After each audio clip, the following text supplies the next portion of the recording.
सरांकडे लिहून ठेवा. धन्यवाद. भैया आपल्याला पुढच्या मीटिंगला निघायला हवं, नाही तर उशीर होईल. हो, बाबा मला तुमच्याशी महत्त्वाचं बोलायचंय. माझी महत्वाची मीटिंग आहे, माझ्याकडे वेळ नाहीये. बाबा बाबा प्लीज, मला खूप महत्त्वाचं बोलायचंय शुभू आणि मदन बद्दल. पृथ्वी, तिला सांग मला तिच्याशी बोलायचं नाहीये.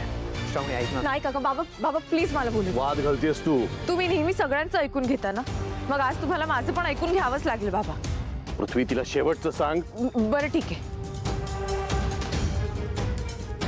ठीक आहे.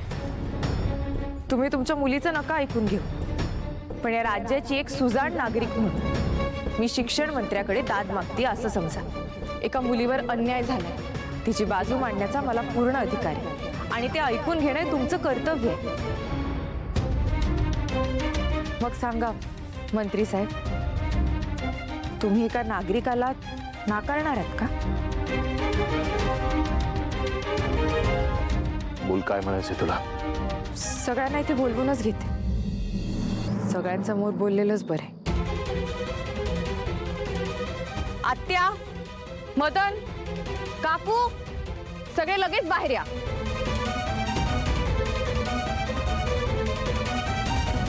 काय झालं ग श्रावणी? सानिका ह्या घरात आली होती हे मला कळलं.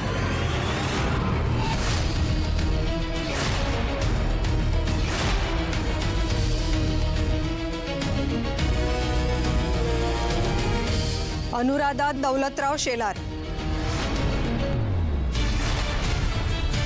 भैया साहेब, हा डबा शुभूचा आहे. काल सानिका हाच डबा घेऊन आपल्या घरी आली होती.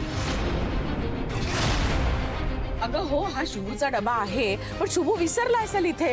ही खोटं बोलते की सानिका इथे येऊन गेली म्हणून. बर, रजिस्टर दे. हे बघा, हे आपल्या गेटवरचं एंट्री रजिस्टर आहे. ह्यातलं मधलं पान गायब आहे, कोणीतरी फाडलंय. आणि मी सीसीटीव्ही फुटेज पण चेक करत होते, तेव्हा माझ्या लक्षात आलं की मधल्या काही वेळेचं सीसीटीव्ही फुटेज सुद्धा गायब आहे. हे कोणी केलं असेल आणि का?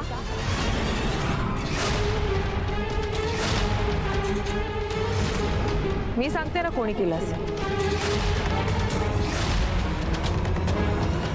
हे हा मदनने केलं.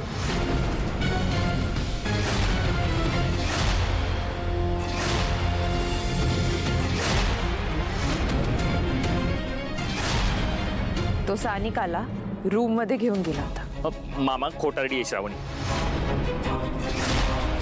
मी त्या चीप मुलीला रूम मध्ये का घेऊन जाईन बरं? तोंड सांभाळून बोल, मुलगी आहे ती. भाषा सांभाळ मदन.